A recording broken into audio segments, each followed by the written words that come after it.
Let's talk about ads. You know, whether you're running ads online or offline, there are some really tried and true basic rules that a lot of people break. And they get frustrated and they don't know why their ads aren't working, or they quit, or they say ads don't work.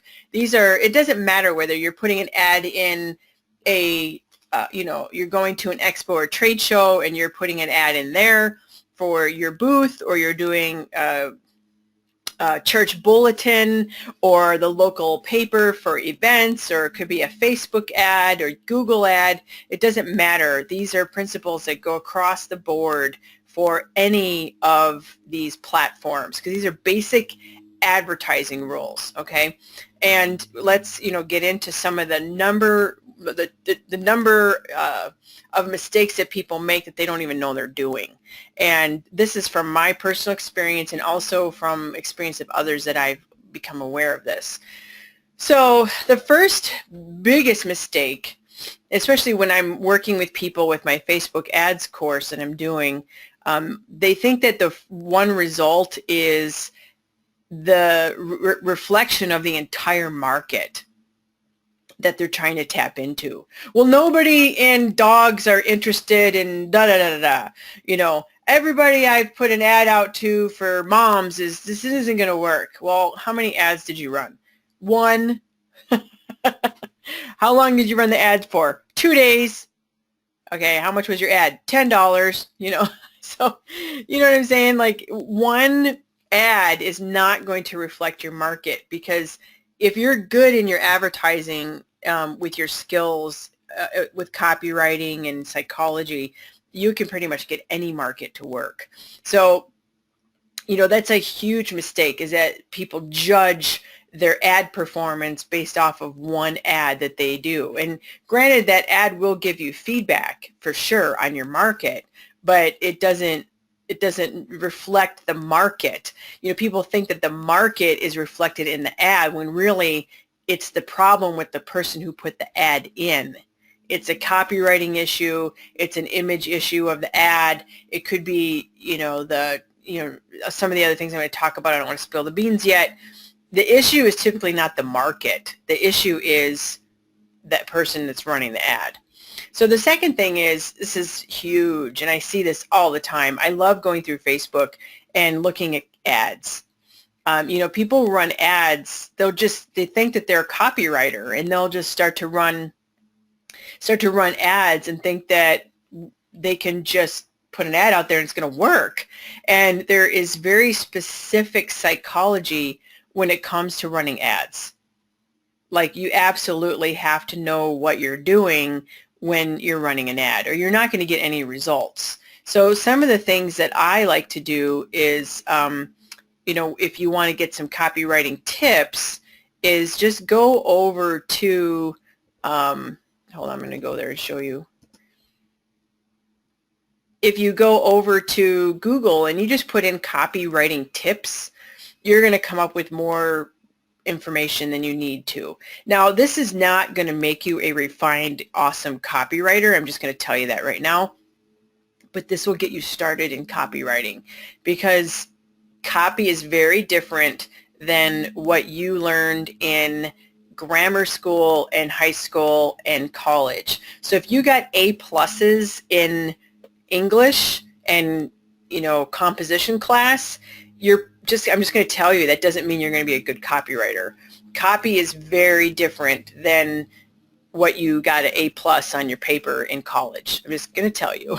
It's a very different style of writing, and it's often grammatically incorrect. It's short and bulleted. That is copy. And the less is more. You've got to take, a 30 word paragraph and make it into a sentence that is like 5 words, in order to make really good copy. If you go to Facebook and you pull up some of the best advertisers that have the best people in the world working for them, like Coca-Cola, when you go to their website or their Facebook page, you will see that, let me go to this page here. you will see that they are not selling anything here, guys. They're selling happiness. They're selling community. If you go down and look at their images, when you go through this, you will see there's always multiple people. There are smiles. There are, if you scroll through here, it's like, see, there's always like, you know, they always have smiles, community, you know, happiness. You know, it's like interesting when you look at this. See, these people are having fun. You know, this one's not alone. She's with a dude. You know, you see people together. They're having love. They're selling love and friendship and happiness through their ads. And they don't even have any text on this. So, you know, that's part of the psychology. Do you think Coca-Cola did this on accident? No. Because what are they going to tell people? Buy our brown sugar water and then be happy? That, I mean, that's not what they're connecting, you know, this family bonding here with their product to your subconscious mind. You know, mother-daughter having a fantastic bonding dinner with a Coca-Cola. Celebrate the taste where you came from. Hispanic Heritage Month. I mean, what does this have to do with their product? Well, their product is, you know, they're doing that programming. So a little bit on that psychology of the ad. So let's get into the next one here. So that's, you know, not knowing how to write copy or choose images. So you just because, like I said, you got A+ in college doesn't mean you're going to be a good copywriter. You got to work on it. Trust me, because I got A+ and I really had to work on my copy. So another big problem is that people don't create a budget and stick to it. And what I mean by that is they run one ad. You know, they'll get an ad in the local paper or a women's magazine or something like that, and they'll blow $600 in that magazine, and that was it. And it's like, you have to budget for long term. You know, if you're doing a print ad, you have to have at least 7 exposures. My opinion, it's more like 13 to 15 because people are just so overstimulated. You have to make sure that you have that in your budget. You know, if you're running a Facebook ad, you cannot run, you know, a $10 ad and get your results. You know, you have to decipher how much of your monthly budget to your business is going to be devoted to advertising, and then you stick to that budget. So maybe you've got $100 a month to do in ads, and you decide to do, you know, $5 a day on, you know, on Facebook, which would be $150 a month, or maybe, you know, you could do like 2 weeks out of the month. You know what I mean? You got to figure out your budget. You know, if you've got a bigger budget, you can combine online and offline. Offline is harder because you usually have to go with bigger dollars. You know, even a cheap offline ad is a lot of money. It's hundreds of dollars. But like I said, you know, like church bulletins or school flyers or restaurants with the placemats that you could put your name on it, you know, bathrooms that have the ads in the bathrooms. I mean, there's so many things, media outlets that you can get into, but you have to create your budget and you got to stick to that budget. And this one here is not obvious for many reasons, is that writing an ad to everybody is a huge problem. Like when you write your ad, you're trying to speak to everybody that could possibly be reading it. And you're speaking in major generalities. And what I mean by that is, let's go back to Facebook, right? With this Coca-Cola advertiser. Right here, this ad is speaking to Hispanics, right? This is the Latin Heritage Month. So they're speaking to Latin people right here. And they're speaking to mother-daughters. So, you know, that's the thing that's going on. I'm assuming this is daughter. I could be totally wrong. She's wearing a ring, so maybe she's older than she looks. But these ads are very specific to a certain type of person. This one right here is an ad to the Paralympics. Okay. So this is obviously girl power. They're also speaking to people that may have some type of challenge. You know, they're not trying to speak to the entire everybody, you know what I'm saying? So they're very specific in who their targeting is. They're not speaking to everybody in the world. You know, here they're going into the veterans in this particular ad. When I go to, yeah, very cool for veteran stuff. Let's go to the other one that's really good to look at too is Nike. Okay, why is this not letting me hit the button? Here's Nike. So Nike's the same. They're look at theirs. Like there's not a lot of words here, and I'm going to get into that in a minute. But they're speaking to a very specific group of people when they are doing any of their ads. Obviously, theirs is athletics, but they're speaking to a very narrow group. They're not trying to make shoes that are for retired people doing mall walking in this particular image, right? So that's who their market is. It's a younger millennial athletic people working out who are of the younger generation. See, this is who they're speaking to. So I hope that makes sense. So when you try to run your ads to everybody, you become very diluted. There's an old phrase that says nothing becomes dynamic until it becomes specific. And you've got to speak to that one person when you're writing your ad copy. You're not trying to catch everybody. When you write an ad, you're not trying to get moms and dog owners and people that want to get out of their current job and, baby boomers and millennials all in the same ad, because then you get a hot mess with your advertising. So the next one is not researching your market before you advertise to them. You got to get in their heads. Have you ever heard of that phrase, the title of a job called market researcher?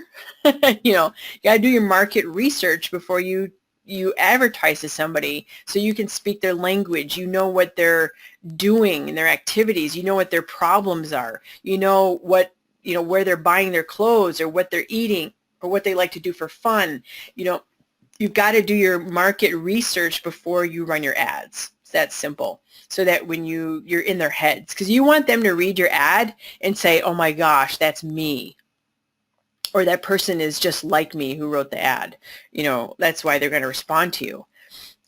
This one here, number 6, is really funny because,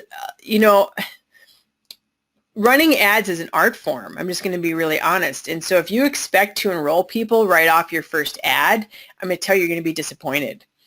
Just because, if you think you're going to put in a $200 ad and you're going to enroll 5 people, probably not out of the gate until you become really good.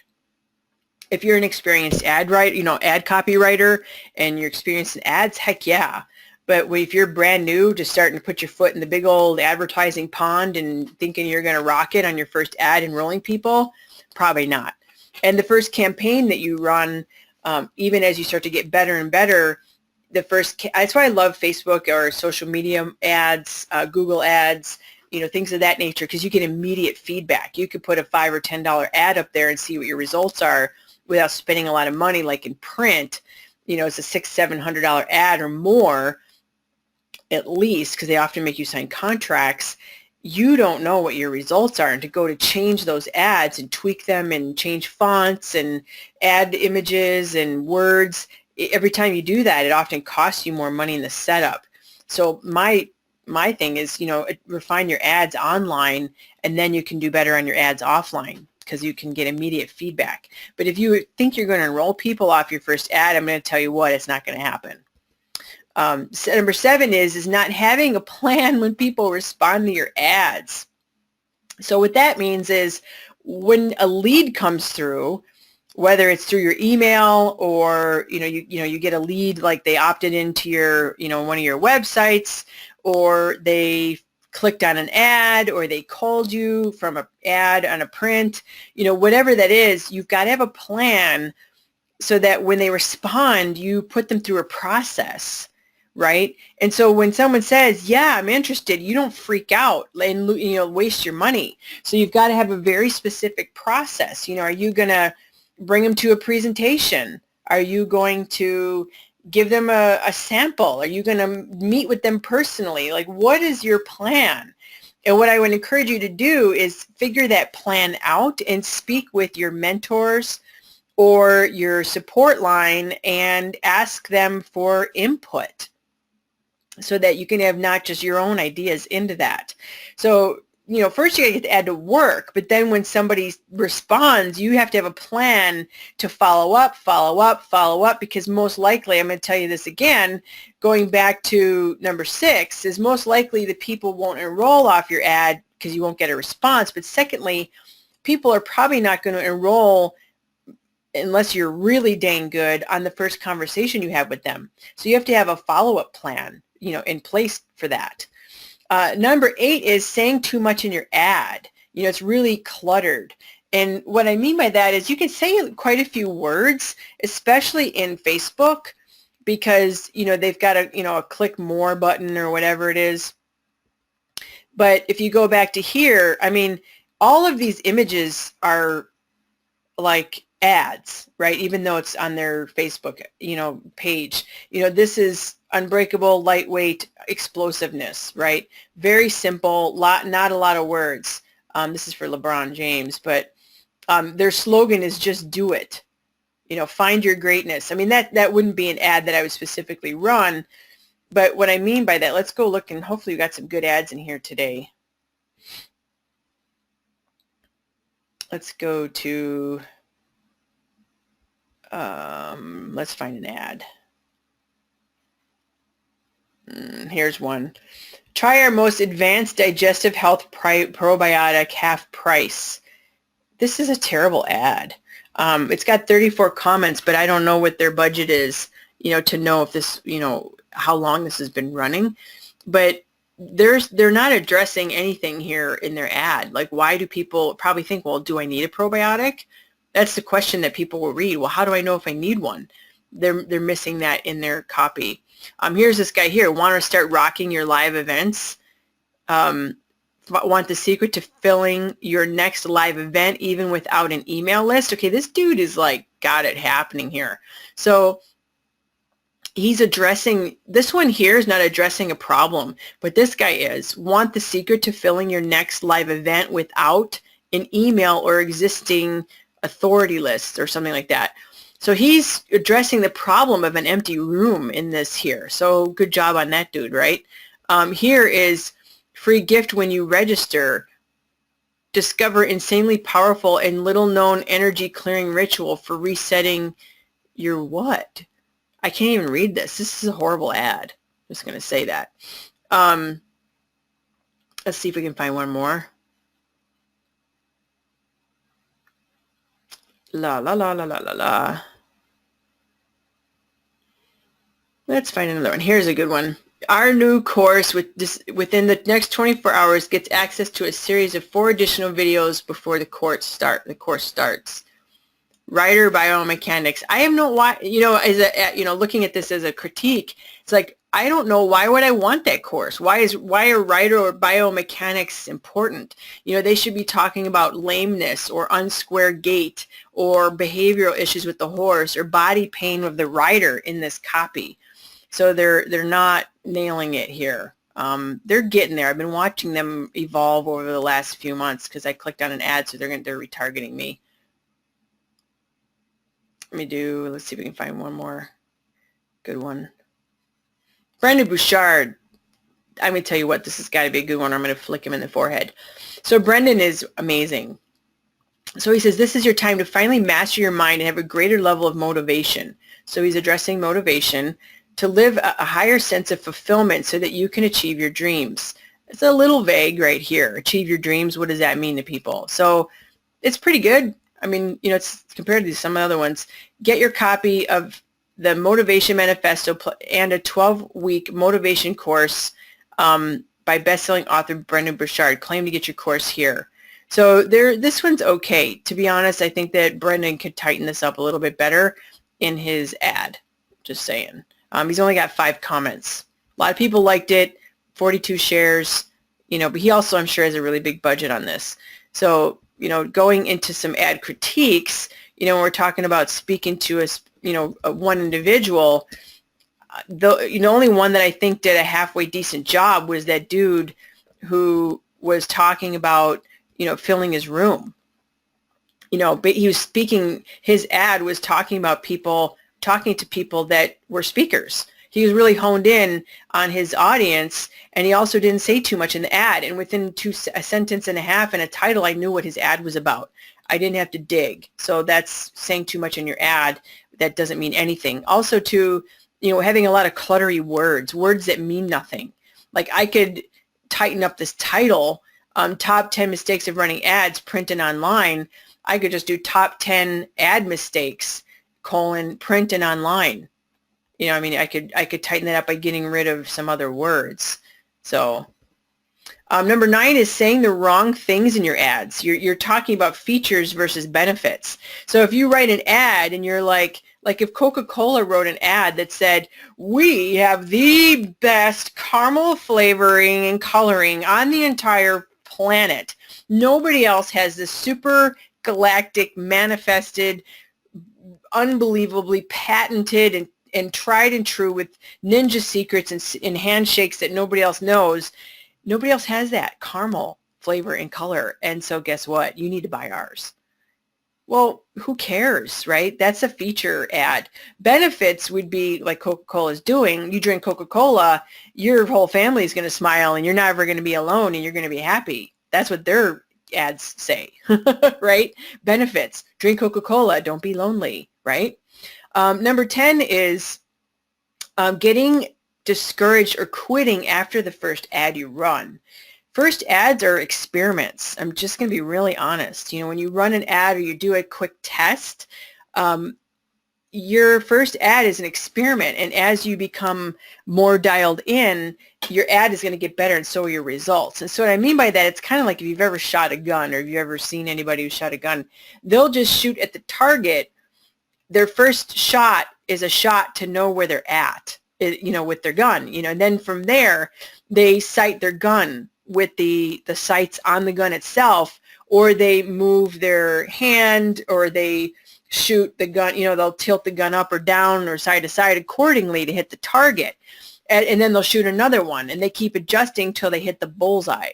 And that's the same with your ad. You know, I've gotten emails saying, oh my gosh, I'm so discouraged. I've been running my ad for 3 days and I'm ready to quit. And I'm like, okay, how much did you spend? $5 a day. It's your first ad, right? Yeah. Okay. So you've got to remember, go back to the one that we talk about, number 3. You got to have a budget and you got to stick to it and understand this is a process about learning how to run ads. If ads were easy to get to work, everybody would be doing that. There is a barrier to entry to running good copy in ads and making them work. If everybody was easy, if it was easy, ad firms wouldn't, you know, and marketing firms there'd be no necessary need for them. You know, that's the whole thing. So like if you think you could come into running an ad, it's one of the problems with, you know, a network marketing business is that you think you can come from your life and come into the business and then think that you could take all those skills from your life and make it successful because somebody told you could because it's easy. That's wrong.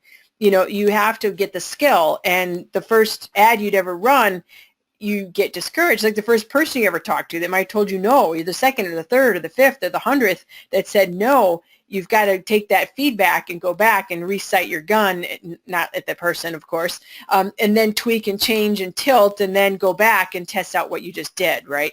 And it's the same with ads. You've got your first ad is basically to find out where you're at in the market, where do you need to improve on, and you go and you tweak from there. So those are the top 10 mistakes of running ads that it's applicable to on and offline. I'm just going to run through them real quick again. Number 1 is thinking that one ad reflects your market. Number 2 is ads, running them without knowing how to write copy that converts and gets people to act. Number 3 is not creating a budget and sticking to it long term. Number 4 is writing ads to everyone, not one specific target in your audience. Number 5 is not researching your market before you advertise to them. Number 6 is expecting to enroll people off of your first ad. Number 7 is not having a plan when your people respond to your ads. Number 8 is saying too much in your ad, making a cluttered ad that people they won't even read it. Number 9 is saying the wrong thing in your ad. You're talking features versus benefits. And number 10 is quitting or getting discouraged after your first ad because the first ad is an experiment. So there you go. Those are the top 10 mistakes that I see all the time that most people don't even realize they're doing.